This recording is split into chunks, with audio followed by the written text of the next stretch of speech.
Alors pour certains, vous avez vu la ceinture. Ce sera peut-être une ceinture selon votre perception et ce qui se passe dans votre tête et ce que vous savez ou ce que vous ne savez pas. Peut-être une ceinture de catch. Pour certains, vous allez reconnaître que c'est une ceinture de boxe.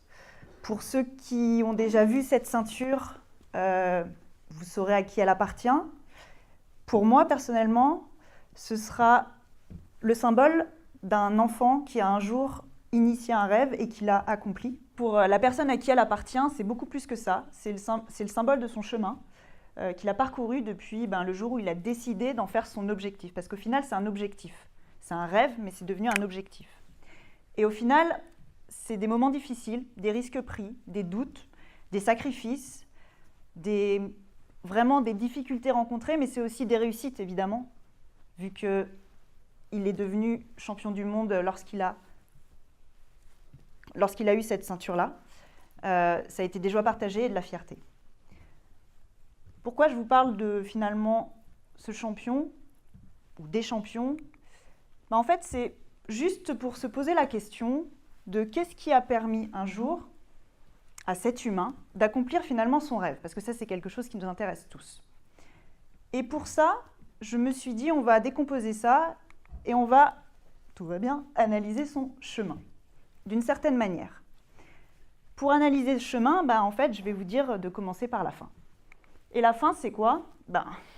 Pour pouvoir être champion du monde, il faut gagner un combat. Et il faut gagner un combat le jour J. Oui, on va parler d'entraînement, de préparation, etc. Mais finalement, on est champion que si on a un jour, si on fait un jour un combat pour ce titre face à un adversaire. Finalement, qu'est-ce qu'il va falloir faire ? C'est quoi la boxe ? Parce que là, c'est de la boxe, c'est du K1 exactement. Ça va être d'être jugé vainqueur. Et pour être jugé vainqueur, il faudra que un des deux athlètes, il a deux options. En fait, soit il aura un nombre de touches efficaces supérieur à celui de son adversaire, soit il le met KO. En gros, il a tellement été efficace que, en face, son adversaire n'a plus pu rendre des coups. Ok. Maintenant, c'est pas si simple. Et l'objectif va être finalement pour cet athlète, de ne pas être focalisé sur le fait de gagner, ne pas être focalisé sur le fait d'être vainqueur. Il va devoir faire quelque chose que justement les athlètes ont du mal, ou on a du mal quand on a un résultat, quand on a un objectif, c'est que souvent, on vise l'objectif. Et ce n'est pas ça qui nous mène au résultat. C'est surtout de rester finalement focalisé sur soi et de ne surtout pas focaliser sur tout ce qu'il y a autour de soi. Donc, rester dans sa zone de contrôle. Et sa zone de contrôle, c'est qui ? C'est quoi ? C'est soi. Et ça, c'est pas toujours simple, on le sait. Maintenant, j'ai envie d'aller plus loin et de poser la question, finalement, ça veut dire que chaque action qu'il va faire va être essentielle pour atteindre son objectif. Chaque action. Donc, comment faire pour que son action, une action, soit finalement efficace ? Comment être performant dans ses actions et dans une seule action ? J'ai envie de vous prendre un exemple concret, qui est, son adversaire va faire une attaque du bras avant. En gros, elle est là, en face de lui, attaque du bras avant. Ok. Il faudra qu'il soit efficace. Le but en boxe, c'est de toucher, mais c'est surtout de ne pas se faire toucher, aussi. Ok. Qu'est-ce qui se passe dans la tête de notre champion ? C'est là où on voit que notre tête et nos mécanismes, et c'est grâce aux sciences cognitives, justement, aux neurosciences, à comment on fonctionne et aux découvertes de notre fonctionnement qu'on se rend compte à quel point on est à la fois tous similaires, et qu'on est aussi tous très différents. Similaires dans notre mécanisme. Et c'est là aussi où on retrouve finalement l'intelligence artificielle qui essaye de dupliquer finalement ce qui se passe dans notre cerveau. Parce qu'on est un rouage qui est très bien fait, qui sait très bien s'adapter, qui sait très bien apprendre. Et pour cela, il se passe, alors je vais le décomposer finalement en 4 étapes.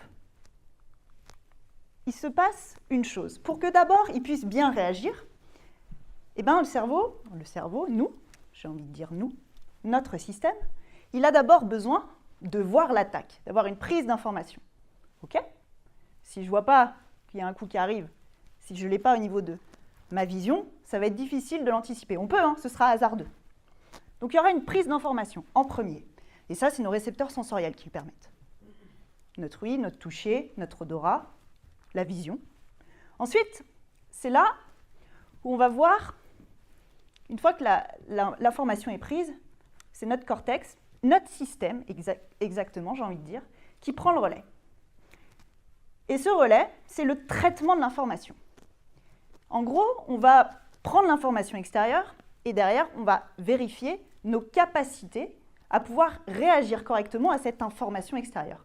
Et cette capacité-là, eh ben, c'est un mélange, et c'est là où les algorithmes sont là et sont présents, c'est un mélange d'énormément de variables. Énormément. J'en ai montré que quelques-unes, il y en a énormément et on ne les connaît pas toutes encore. En gros, le cerveau, il va faire une chose, c'est qu'il va aller prendre les expériences passées par rapport à cette attaque et il va voir laquelle est la plus adéquate positivement, un résultat positif pour pouvoir répondre. Maintenant, ça dépend aussi de son état énergétique, parce que s'il est en début de combat ou en fin de combat, on n'aura pas la même capacité à agir. On va avoir aussi la posture du corps. Si je suis dans cette position ou si je suis complètement dans cette position, vu que ça va très très vite, si j'ai les 2 pieds joints, ça ne va pas du tout être la même. Donc, il y aura une analyse de où est-ce que j'en suis, qu'est-ce que je fais pour pouvoir répondre à cette attaque.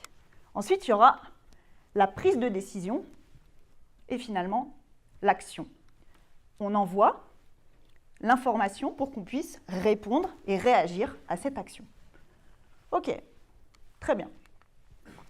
Donc finalement, qu'est-ce qui différencie, parce que ce mécanisme on l'a tous, qu'est-ce qui différencie ce champion du monde et finalement quelqu'un ici qui n'a jamais fait de boxe?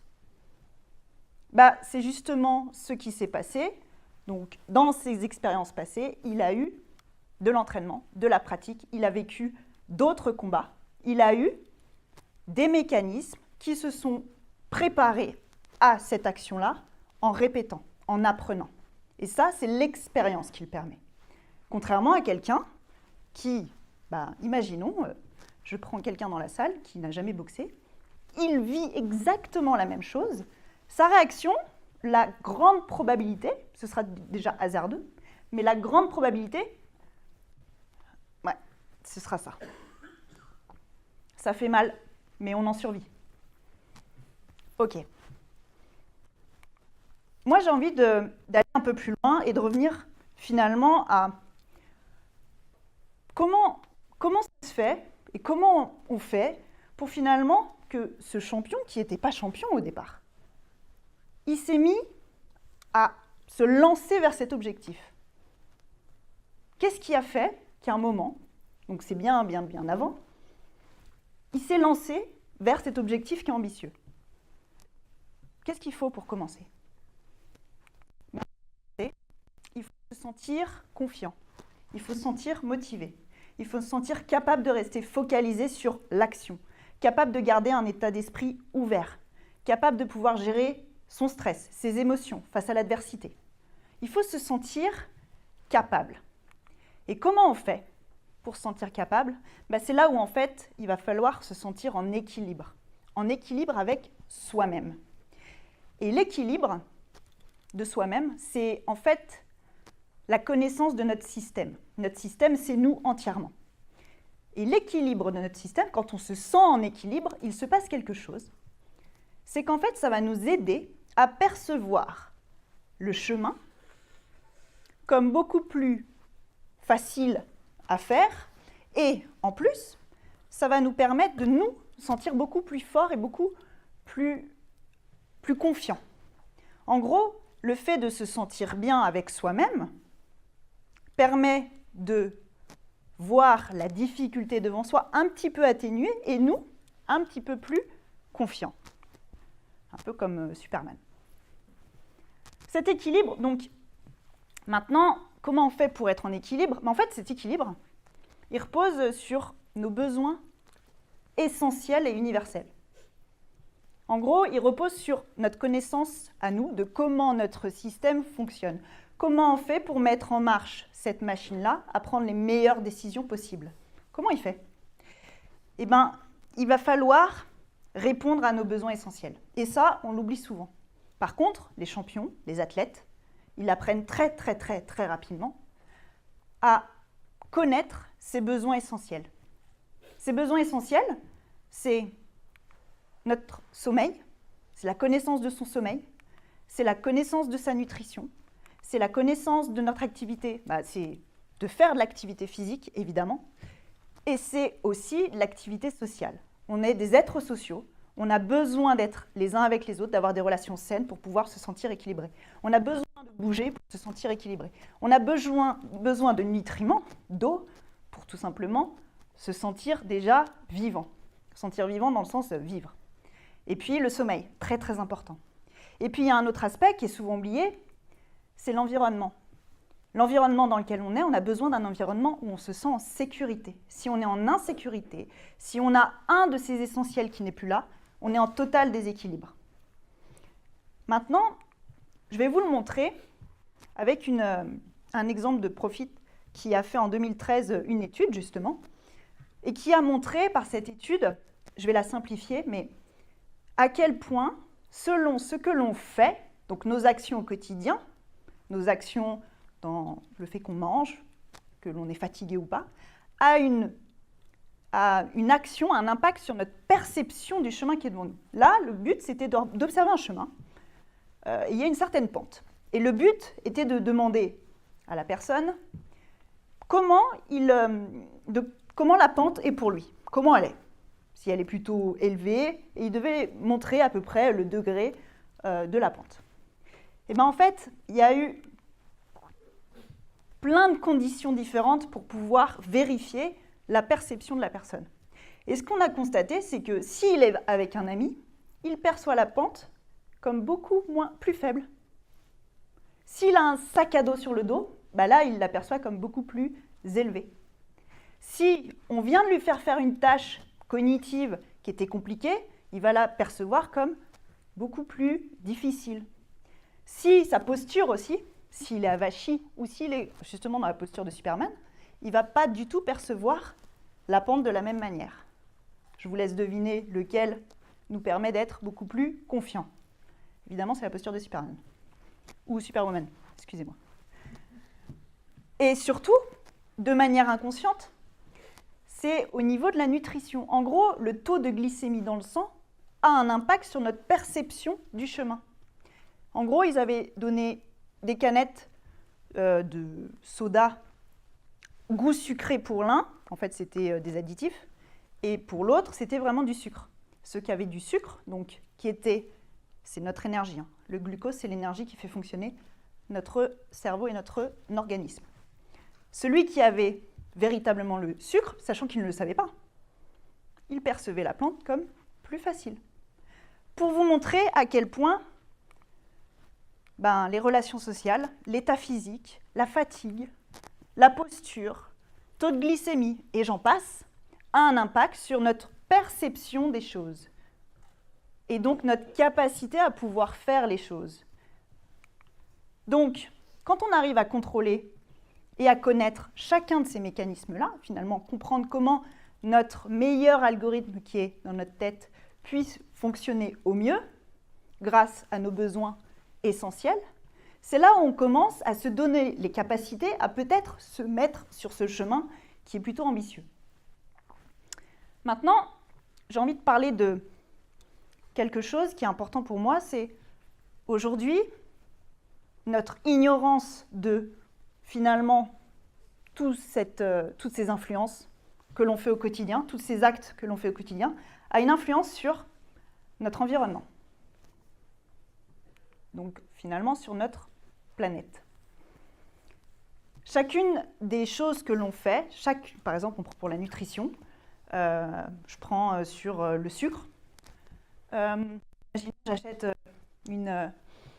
j'achète une pâte à tartiner. On sait que dedans, il y a du sucre, on sait que dedans, il y a du cacao, on sait que dedans, il y a de l'huile de palme. On adore ça. C'est un plaisir très facile parce que c'est du sucre. Et il se trouve que le cerveau, il adore le sucre. Mais il ne fait pas la distinction entre un bon nutriment et un mauvais nutriment. Par contre, ce mauvais nutriment, vu que c'en est un mauvais, il a un impact énorme parce que pour faire venir le sucre, on sait comment, je ne sais pas si vous savez comment ça se passe, mais au niveau de la canne à sucre qui est faite, c'est fait par exemple au Brésil, et que pouvoir faire en masse ce genre de sucre, qu'est-ce qu'il faut? Il faut des plantations. Pour que ces plantations elles puissent pousser rapidement, il faut qu'il y ait de la terre, et pour que cette terre elle puisse fournir, on met des produits qui aident énormément à produire, mais seulement une seule fois, et qui détruisent totalement notre terre. Du coup, qu'est-ce qui se passe? Il y a une désertification qui se passe. Donc on va sur un autre endroit. Et c'est exactement ce qui s'est passé et ce qui se passe depuis des années. C'est pour ça qu'aujourd'hui, la manière dont on se nourrit a un impact sur notre environnement. Et au final, notre environnement, voilà ce qui se passe. La manière dont on fait aujourd'hui chaque action que l'on a un impact sur notre environnement. Le seul souci, les amis, c'est que ce système-là, il dépend de notre planète. Et je ne dis pas la planète, c'est notre planète. Et chacun des essentiels est dépendant de l'environnement dans lequel on est. Et en fait, l'idée et l'hypothèse peut-être utopique, c'est que comme je l'ai dit, on ne peut pas contrôler les autres, par contre on peut se contrôler soi. Comme un athlète, il ne peut pas contrôler son adversaire, il va se contrôler lui. Si chacun d'entre nous, parce qu'on a un poids sur cette terre, si chacun d'entre nous arrivons à finalement se mettre un objectif qui est le sien en tête et qu'on commence à agir comme un ou une championne, en faisant attention finalement à ses actions au quotidien pour développer ses besoins et son essentiel, alors peut-être qu'on arrivera à rééquilibrer finalement notre environnement écologique, à rééquilibrer notre environnement social, parce qu'évidemment, on aura des meilleures relations sociales. Je ne parle pas juste au niveau de la nutrition, je parle vraiment à tous les niveaux. On aura peut-être un meilleur environnement professionnel, évidemment, vu que le social, c'est le professionnel. Et du coup, on aura certainement un environnement personnel qui sera beaucoup plus abouti. Et tout ce que je veux dire, c'est que on ne va pas devoir attendre quoi que ce soit, on va devoir agir. Aujourd'hui, on connaît les données, on connaît tout ça. Par contre, ce qu'on oublie, c'est à quel point notre poids, notre action a une influence sur nous, sur notre fonctionnement, mais également sur les personnes qui sont autour de nous. Et finalement, ces personnes ont aussi une influence sur les autres personnes. Et à force, c'est comme ça que le poids et que la dynamique va pouvoir changer. Je l'espère, pour nous tous, pour qu'on arrête de juste survivre, mais qu'on recommence à vivre. Parce que depuis certains temps, c'est de la survie. Et le but pour tout le monde, c'est qu'on puisse vivre.